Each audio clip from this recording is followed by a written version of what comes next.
What's up, tribe? How you guys doing? Go ahead and hit that subscribe button, and I hope you like this video. This is your review for the Real Housewives of Atlanta season 14 episode 11. Now let me say something.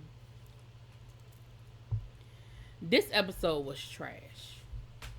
I'm sorry. This episode was some trash. Okay, I've been trying to really work with y'all, but let's just get into it. But the way these women acted was a whole mess, and I'm talking about the majority of them. Anyway, moving on. So we start this episode of the ladies have left dinner. They're on their way back to the room. They said that the next day they're going to go gym mining. Then they're going to have, Marlo tells them they're going to have a catered dinner. And then they're going to play games and make s'mores and just have a good time. They get back to the house and, the ladies are taking pictures and talking and stuff like that.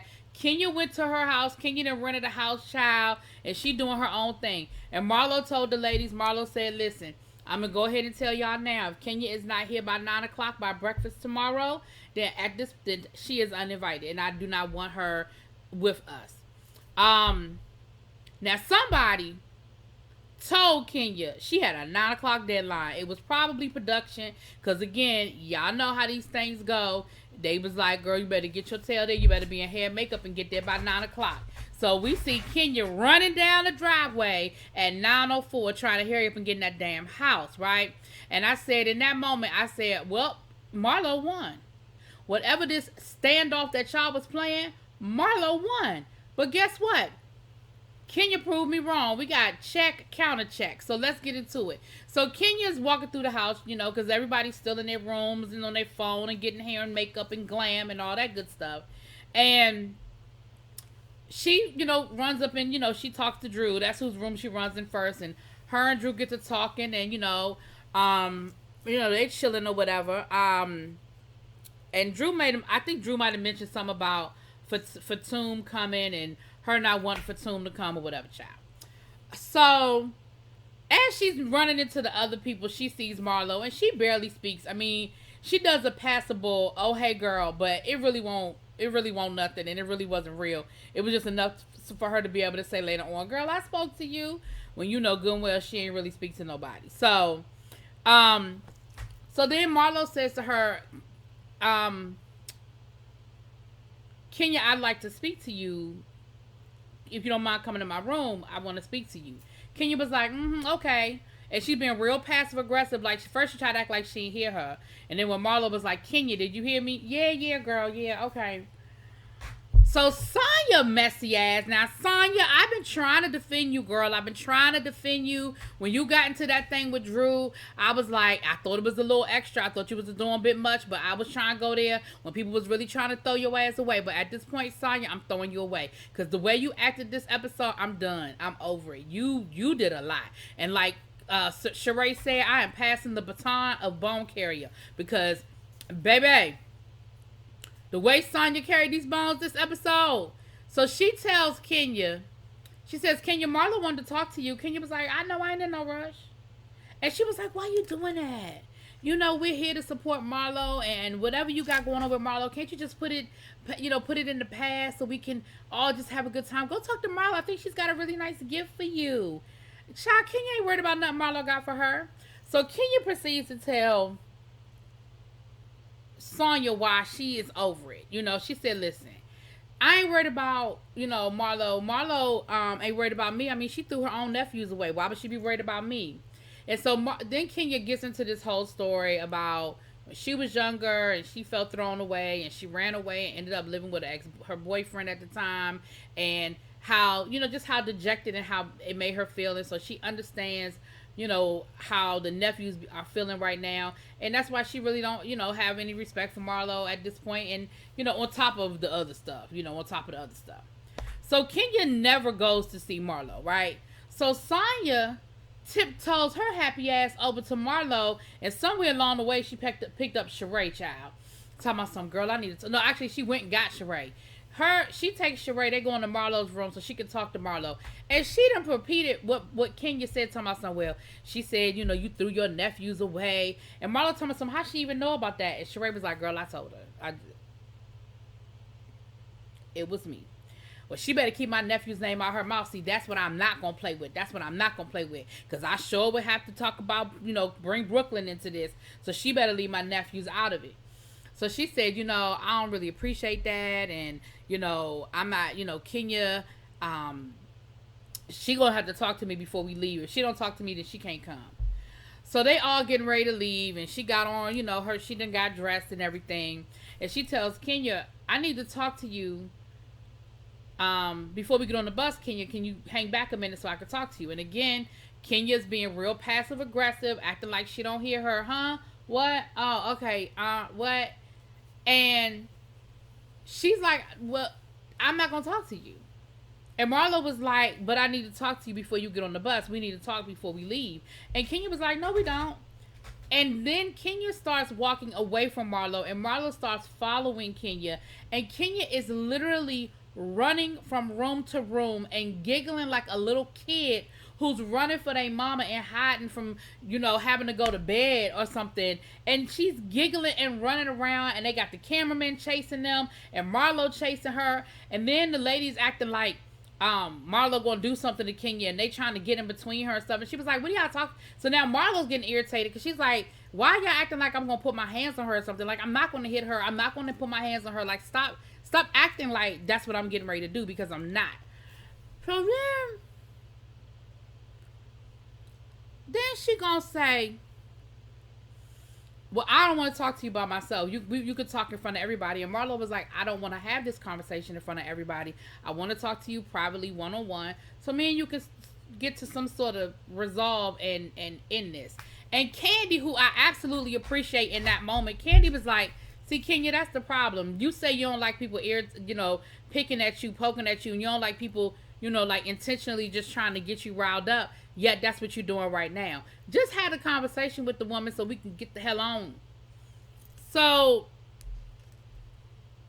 Kenya says, no, I'm not going to talk to you. You can't make me talk to you.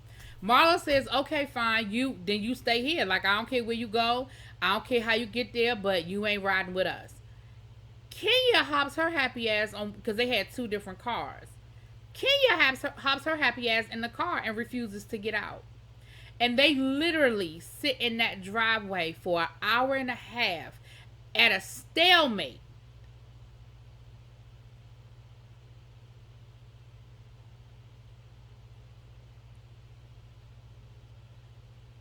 Oh, my bad. Let me rewind a little bit. Fatum shows up.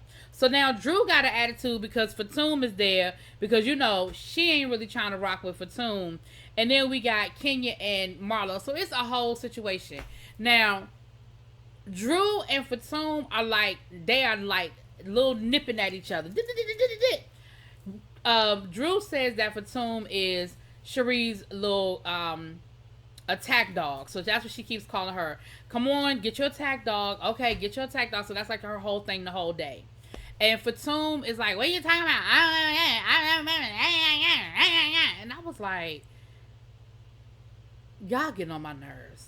Like, listen, I would have been out of it. Listen, they wouldn't have had to kick me out. I'd have left. This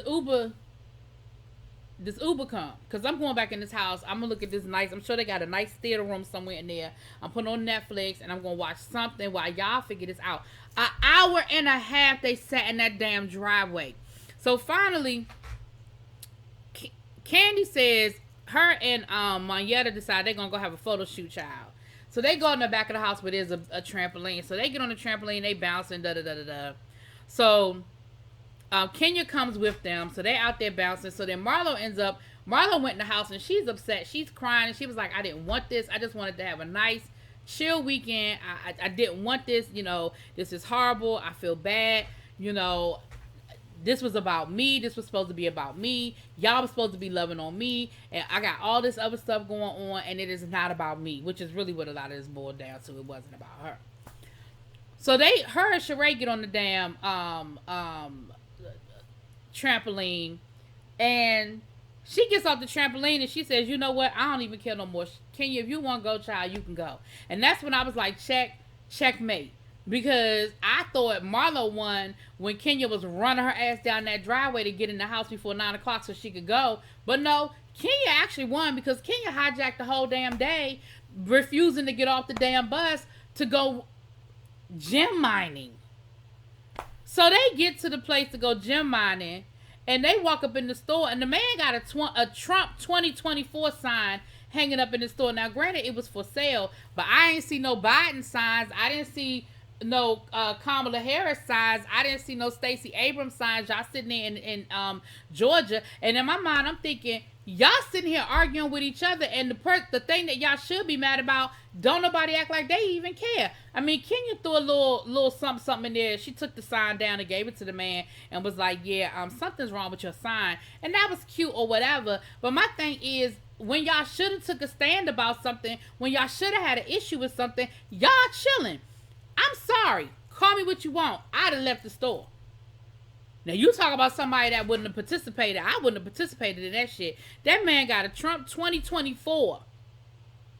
2024. All right? 2024. We're not talking about it's an old sign left over. No, he's saying he wants Trump to be president again. Despite everything that's gone on, and y'all still gave that man y'all money. Y'all still participated in his little activity at his store. Oh, okay. All right, then.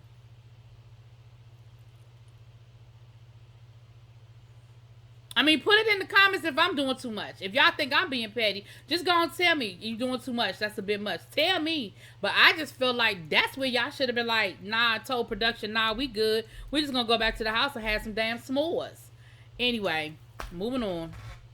So, while they're there doing the gem mining, this is why I said Fatum was being just as simple as Drew was. Drew sat down. Fatum comes over to where Drew is just to aggravate her. Drew, trying to be the bigger person, gets up to walk away, and Fatum starts yelling at her. What are you doing? Face me. Don't be a coward. Why are you running? You sit here. What you scared of something? You scared of something? I'ma keep coming. I'ma keep coming. And I was like, girl, where's all this aggression coming from? Like, in all reality, you don't really have no reason to be mad at Drew. Like, I don't be trying to give Drew too much, but you were the one that brought up the rumor about her husband. Like, it was mentioned, but you were the one that said it. Like, Sheree never said it. You were the one that brought up the rumor about her husband.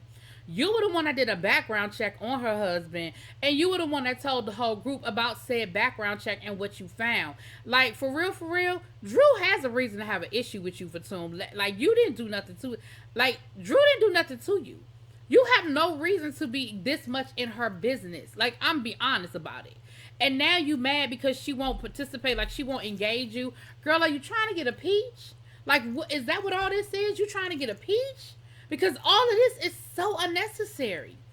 Anyway, we end up going back to the house, and Marlo is like, you know what? I am done. I am drained, and I cannot do this anymore. So she goes to her room, and Sonya coming in talking about oh my gosh, I'm so sorry. I understand. I wanted to be here for you. I wanted to support you. I wanted to have your back. I wanted blah, blah, blah, blah, blah. And Drew, Marlo is packing up like she about to leave because she said, listen, I'm not doing this. I'm over it. She's like, listen, can we have a meeting? Like, can you call everybody to the room? So Sheree ends up calling everybody to the main room. And she's telling them, listen, I'm just over this, and honestly, I just, I wanted this weekend to be about me. I wanted this weekend to be about me refreshing and re-energizing, and, and that's not what this has been. This is, I'm drained. I can't do the energy. I'm over it. So Fatum starts talking about, I apologize, I'm sorry, but, she was trying me, and because she was trying me, I had to respond. Like, I couldn't just ignore her. And of course, Marlo was like, and this is what I'm talking about. She said, you know what? Look, I just called cars for everybody. Can y'all just leave? I just want everybody to go. Now, while they was arguing for Fatum and Drew throws a doggy bone, talking about go ahead, attack dog. Go ahead, get your bone. Get your bone. Drew, I was trying to work with you, girl. Like, I was giving you a lot of credit and all of that. Girl, where you get a doggy bone from? What is up with you and these props? Where did you get a doggy bone? Like, did you ask the chef, the groundskeeper? Did you ask the Uber people to stop? Like, how the hell did you have a doggy bone just conveniently happy I mean, conveniently there to throw at Fatum. Like, girl, bye. So anyway, Marlo put all their asses out. Trip over. She's sending them home.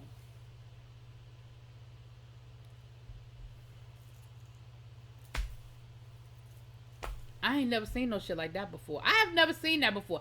I don't think I have ever seen on any of the Housewives shows that I watch. I don't think I've ever seen somebody shut the trip down and send everybody home. Just everybody home. Anyway, that's what happened. Y'all let me know what y'all think. I'll talk to y'all later. Peace.